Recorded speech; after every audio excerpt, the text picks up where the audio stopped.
Hey friends, today I'm going to talk to you about moving to Miami in the neighborhood of Brickell, and I'm going to get started right now. Hey everyone, my name is Jamey Prezzi. I'm a real estate agent in Miami and Miami Beach, and today I'm going to talk to you about what you need to know about moving to Miami in the neighborhood of Brickell. But before I get started with that, I just want to tell you, make sure you hit the subscribe button so you never miss another update. I do put out new videos every single week. Also, I've made a free relocation guide. You can use the link in the information box and download that today. You'll also get added to our weekly newsletter so you never miss another update. Okay, let's get started.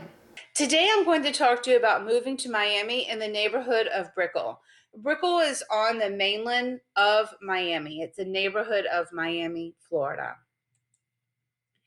I always like to show this picture because very often people who are looking to move to Brickell are also looking at downtown Miami, Edgewater, and then Miami Beach. So I figured this is a good shot to sort of show you how they are all located around each other. So this forefront picture here is south of 5th, and south of 5th is a neighborhood of Miami Beach. And then if you go across this bridge here, this bridge goes right into downtown Miami. And to the north of that is Edgewater, and south of that is Brickell. Farther south is Coconut Grove and Coral Gables. So you can see they're all very close to each other, about a 10 to 15 minute drive apart. Brickell is known as the financial district of Miami, and it's home to hundreds of international and domestic financial institutions. People often who live in Brickell, they work in Brickell too, because it's very close to their work. There are a lot of banks and international companies in Brickell, insurance companies, attorney firms. There's just a lot of business and professional business in the Brickell neighborhood. And the great thing about Brickell is that it's a very compact area, so shops, dining, and all the grocery stores are around each other. Brickell also features Brickell Key, which is a small island off of Brickell. And the luxury condo buildings on Brickell are incredible, and they offer amazing amenities and services. And some of the most well-known luxury buildings in the Brickell neighborhood are Echo, Four Seasons, Asia, Icon, SLS, and Brickell City Center. There are other luxury buildings as well. People tend to like Brickell because the buildings are newer and you can get a bit more for your money than on South Beach. And the Brickell location is excellent. It's just like I showed you before, located south of downtown Miami, north of Coconut Grove, and a short drive to Miami Beach, downtown, and the Design District. So if you're searching for real estate and you want to look in the Brickell neighborhood, just remember Brickell is actually Miami, Florida. It will not be Brickell, Florida.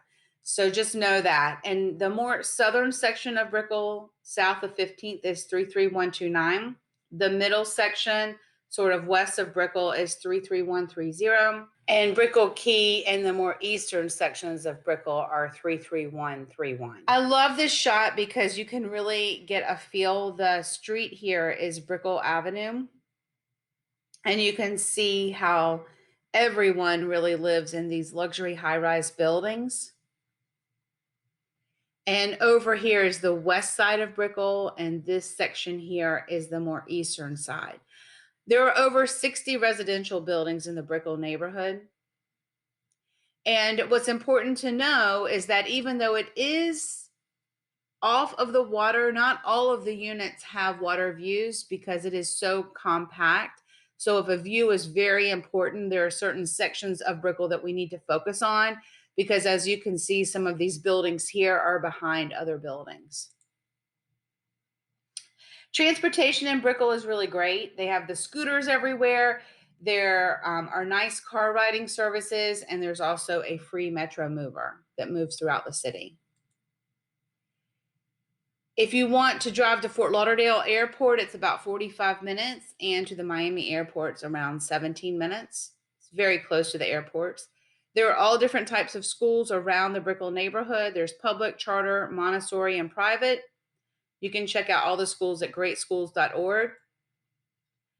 This is the best part of our city, the average temperature. December through May is warm, dry, and that's peak travel time here. Summer, June through September, is hot and humid. but we still love it. And the average temperature you can see is 68 in January and 84 in July and August. So there are not a lot of houses in Brickell, but the houses that are listed right now start around 875 to 4 million. Condominiums start from 179 for like a smaller studio property up to 25 million. And the rentals, the pricing starts approximately from $1,450 a month to $16,000. So this is a slide that I prepared the other day for another presentation I was doing. Now, I do want to tell you this is super generic.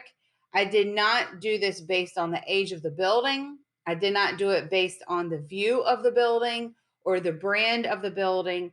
And all of those details can really skew the numbers. So this is just a generic cross section of this could be older buildings, newer buildings, amazing views, not good views, not how high not the floor, it could be the 7th floor and the 20th floor. And all of those details can really change the price of a property.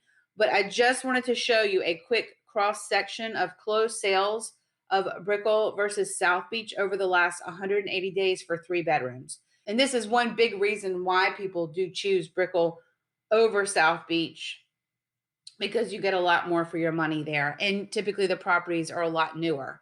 Top section here is Brickell. These are closed sales, average 3.3, $1 million over the last 180 days. And then for South Beach, 3.3, you can see 2.9. So it's a huge difference in price. And I will tell you, a lot of times people do choose to live on Brickell because they want to live in something newer, and you can get a lot more for your money than on the beach. Obviously, the beach is the beach because we have this beautiful beach. So there's that too. If you purchase a condominium, you can definitely expect to have monthly maintenance fees. The fees really are usually based around the square footage of that unit. So the more square footage you have, the more expensive the monthly maintenance fee will be. And in addition to that, it will really depend on the mentality of that building and how everything is being managed. Some buildings prefer fewer services, so the fees are lower. Others like full service buildings with management included and cable and internet included. So all of that can really change the monthly maintenance fees. If parking is important to you, you need to make sure that you understand the type of parking space that you're getting with the unit. Some parking is valet, some is assigned, and some is deeded. Not all properties come with parking spaces in the city, so you need to make sure that you understand what type of parking space you're getting with the unit. If you're thinking about buying in our area, if you're paying cash, usually it can take about 15 days to close. Obviously, it depends on if the property is occupied by a tenant, and a lot of units here are tenant occupied. We can discuss what that means if you're buying a property. Also, the time to close will depend on the condominium approval. If you need financing, it'll usually take about 30 to 45 days to close. So what else do you need to know? One big thing that you need to know is to not rely on the current owner's property taxes. Sometimes you'll see on a listing where they say, oh, the taxes are super low.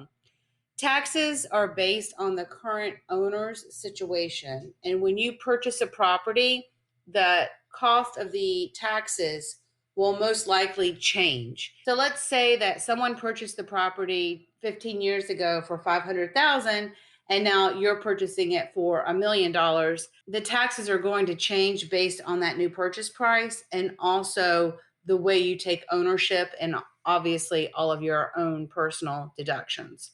So just always err on the side of caution when it comes to taxes. There are some great tax calculators I'm happy to give you, but just make sure that you pay attention to that because taxes, are an expense that people need to prepare for. Another thing that you need to know is that if you do need financing and you're purchasing in a condominium here, there is a layer of approval for the condominium for financing, and not all buildings are eligible for traditional financing. So it's very important that you work with experienced agents and lenders who can guide you. And then insurance in our area is a very big deal, obviously, because we do have some crazy weather. And we are also in an area where some areas are flood zones.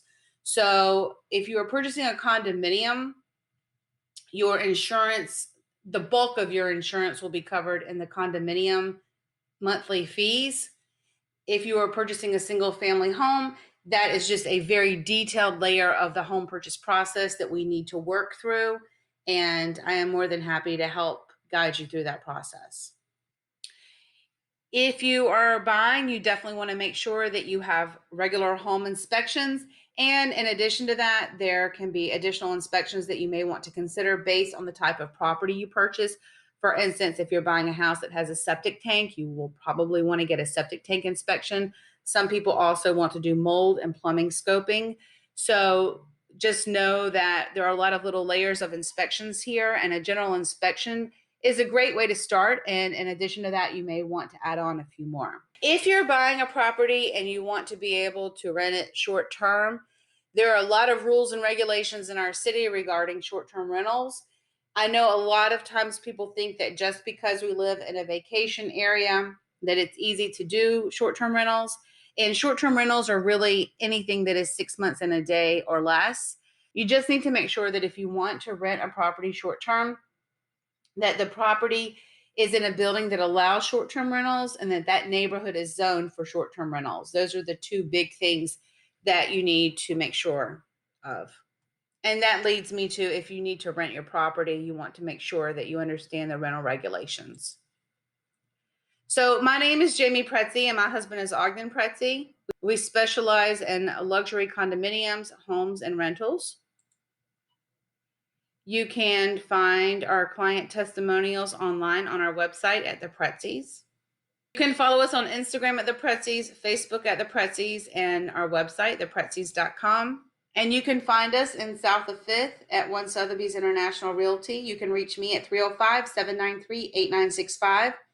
If you have any more questions about our local real estate, please know that we are always a phone call, text, or email away. Thank you so much for tuning in, and I will see you next week.